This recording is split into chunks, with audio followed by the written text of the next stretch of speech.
Hey, what's up, guys? Spence Rhodes here. So, I haven't really talked about this in the past. For those of you that don't know, I am actually a fairly big Game of Thrones fan. I've watched the entire series. I got into it around the middle of season 4, back when it aired. I think it was 2014. I started watching the first season on Amazon and really got into it. And just completely went through the first 4 seasons. I mean, I got caught up with season 4. So maybe it was like between season 3 and season 4. I watched the first 3 seasons, and then season 4 I watched that like when it was airing, and then after that I watched season 5 when it aired, season 6, season 7. But yeah, I'm a pretty big fan. Could not get into the books. I read like the first 30 pages of the first book, and oh my God, I am not a fan of George R. R. Martin. Can't say his name. George R. R. Martin's style of writing. It's just not my cup of tea. I don't want to get into it, but his writing just didn't work for me. I tried to give the books a fair chance, and it just didn't do it for me. It's fine if it does it for you. I respect that. But yeah, as far as the show goes, I really like the show. Now, I think it kind of got worse after like season 5. I think the writing got worse. In season 6, there was just all these things I felt like I kept ignoring because I wanted to love the show so much. Like, Aria gets stabbed 20 times and then walks it off. Okay, I'll look the other way on that, and the black fish dies off screen. Okay, well, they're mixing it up. They don't want to kill badass characters on screen anymore. That's cool. Season 6 kept doing like these little things, and I kept sort of looking the other way. And then season 7 was definitely the weakest season out of the first 7. I didn't hate it, but just what they did to Littlefinger, oh my God. Well, oh my God! I don't want to spend this entire review being irrelevant. I'm supposed to be reviewing the episode right now, episode 2 of season 8. But yeah, season 7, just what they did to Littlefinger's character was just unforgivable. And you don't have to be an expert on the books to kind of be annoyed with some things, like how Gendry just ran like 1 billion miles in 5 minutes and stuff like that. It's like, how do you ignore that? It just seems like lazy writing. I don't see how you can ignore that. Some people do, that's fine, but overall, I still care about the show. The thing about Game of Thrones is that even if the writing is getting worse, even if it's getting weaker, there's still a bunch of characters that you're so invested in, you can't help but want to see where they go. Even though maybe it's not in its glory days anymore, there's still a bunch of characters like Sansa and Arya and Tyrion, Daenerys, Jon Snow, even Theon Greyjoy and Jaime and the Hound to an extent. These are characters that some of us have spent 8 years watching, and we're so invested in their little adventures, and we want to see how it all ends. Even if the writing got a little worse towards the end, I understand why you definitely want to finish it. You want to finish the watching the journeys of the characters, and that makes complete sense. I don't think it's terrible. I just don't think it's as good as it used to be.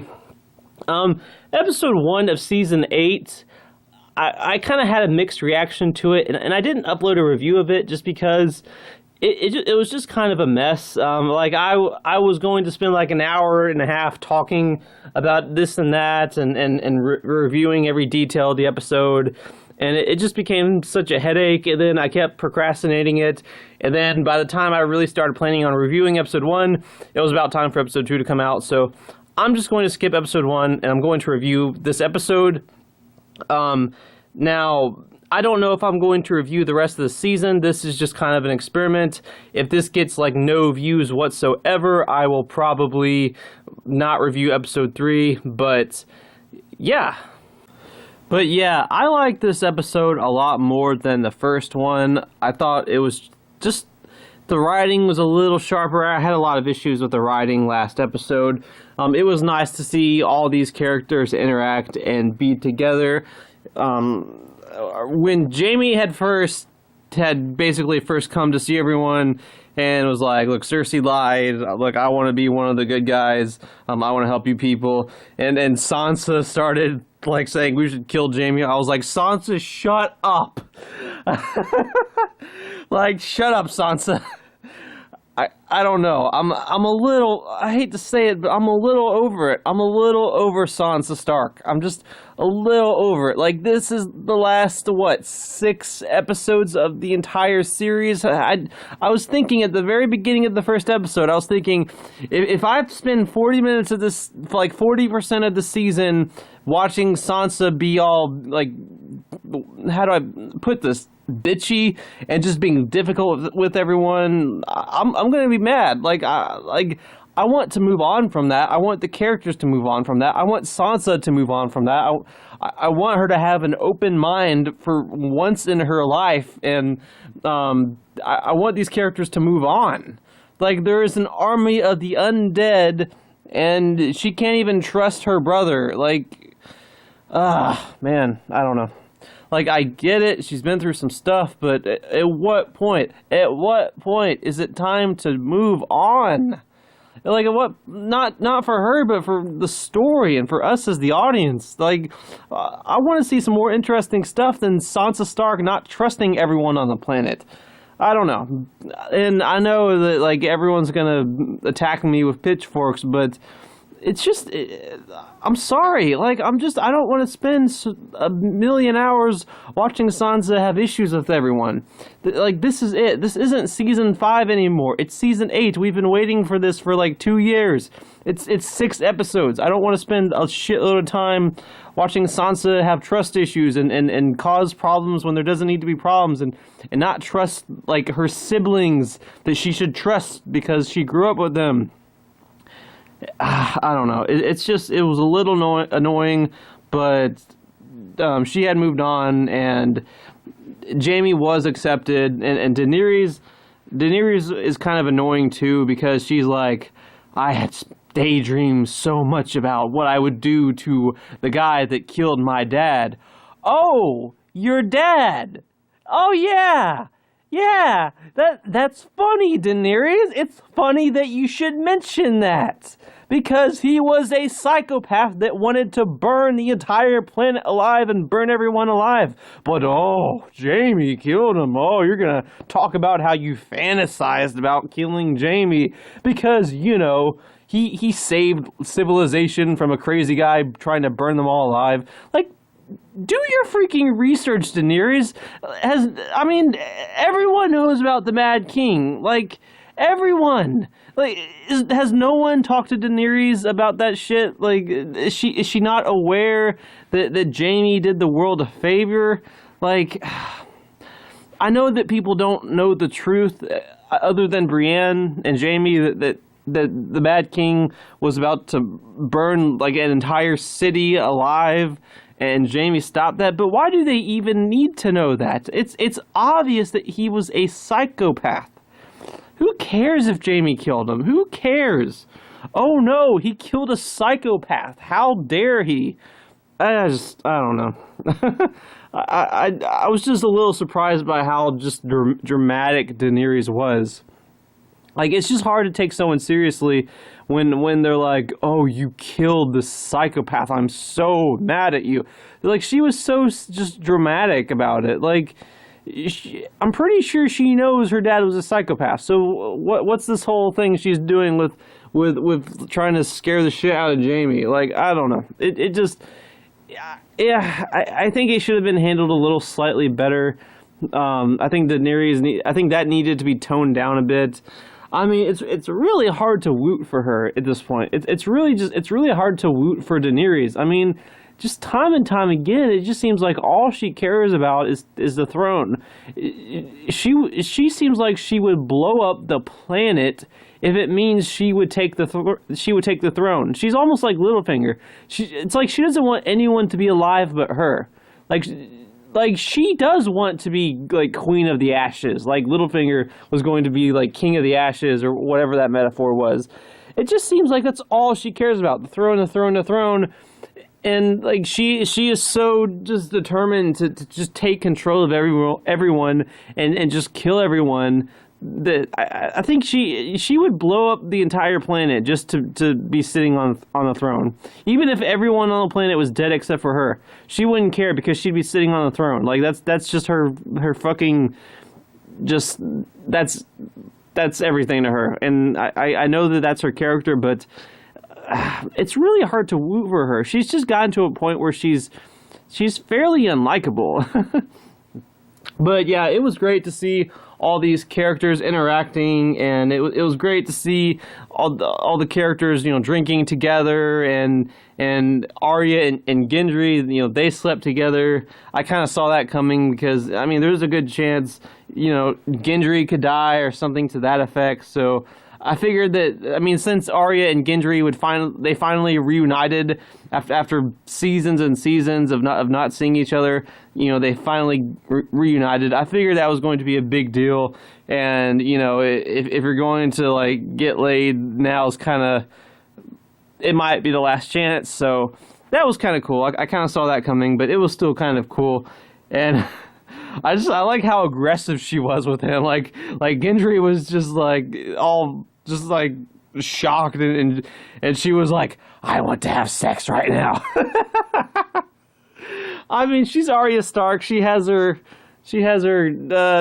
dark moments, I guess, but it was funny. And there's a lot of funny moments in this episode. There was a lot of moments where I was just laughing my ass off. There's just a lot of funny moments. Tyrion, pouring, overflowing Pod's wine cup when Brienne just wanted him to have half a cup. I thought that was hilarious. And Tormund, everything Tormund does and says is just hysterical. How can you not like Tormund? I feel like disliking Tormund is just impossible. And no one died in this episode, but I think that's going to be made up for, so to speak, next episode. I think next episode is going to be possibly a big bloodbath, because there's only 6 episodes altogether, right? There's only going to be 6. So I think, yeah, next episode's going to be a big battle, because this episode ended with a big cliffhanger. So I'm thinking that, yeah, we could end up having a few sad deaths. I'm really worried about Theon, Jorah, Grey Worm. Like, Grey Worm and Missandei had this big conversation about, when this is over, we can go somewhere else. You don't have to stay here and be bored. And Grey Worm says, I'll protect you. I kind of had a feeling that they're setting up Grey Worm's death, which that sucks. I mean, damn, that's going to be painful if he dies. And I really, really, really, really like Jorah. I probably butchered his name, Jorah or whatever. I've really liked him ever since the beginning. And, I feel bad for him because he's in love with Daenerys, but, obviously they're never going to, she friend zoned the ever-living shit out of him, which is fine. But, he's a loyal guy, and he's intelligent, and I kind of like him as just someone that's sort of like an advisor, and I'm glad he's lived this long, but I am so worried about him next episode. I'm so worried he's going to get killed. I feel like that's going to happen. Someone's got to die. I mean, someone we like is going to die next episode. Probably multiples of someone. Probably like 4 or 5 or 6 or 7 characters we like are going to die next episode, because this episode ended with a big-ass cliffhanger. The White Walkers have arrived. Now, I don't think this will be the big final battle. Maybe it will be. Maybe it'll be the beginning of the big final battle, or it'll be one of the big final battles. I mean, usually there's only one big battle in each season, so is next episode going to be it? Maybe they have enough budget for 2 big battles. I don't know. I mean, it is the end of Game of Thrones, so maybe there can be 2 big battles. I mean, we don't really want just like a 20-minute Battle of the Bastards type thing with the White Walkers, do we? 30 minutes or whatever. But yeah, so we could end up having more than one battles with the White Walkers. I really hope they don't do the thing where they just have the leader get killed immediately and they all just die immediately. I mean, I get it if that's how they're going to end it, but I want them to earn that, you know, because that's kind of a cheat. That's kind of a cheat, and it's okay that it's a cheat because, you know, they've already set up that if you kill the leader, you're gonna kill all of them. But I still want them to really make that tough, you know, really make that a challenging thing to accomplish and earn that type of ending. So I'm really excited for next season, or not next season, but next episode. I guess we only have 4 more episodes left. I just can't wait for the ending of this season. I can't wait to see who lives and who dies. I'm so worried. I think my favorite character is the Hound. I think he's my number 1. I really like Tyrion. I really like a few others. I really like Jon Snow. But yeah, I think Hound's my favorite character. So we'll just have to see. We'll just have to see, you know, who gets killed, who lives, who dies. I mean, we know we're going to lose characters we like. I mean, it just has to happen. It just absolutely, totally has to happen. It sucks, but that's just the way it is. But yeah, I'm hoping next episode is going to be great. And, you know, if it's sad, it's sad. That's just the way it is. It's the last season of Game of Thrones. The White Walkers are here. We just have to accept the fact that we're going to be losing some characters. So we'll just have to wait and see. Anyways, that's all I have for this video. So I might review the rest of the season. I haven't decided yet. We'll see how many views this video gets. So I don't know. Anyway, with all that said, I am Spencer Rhodes, and I will see you guys later. Bye.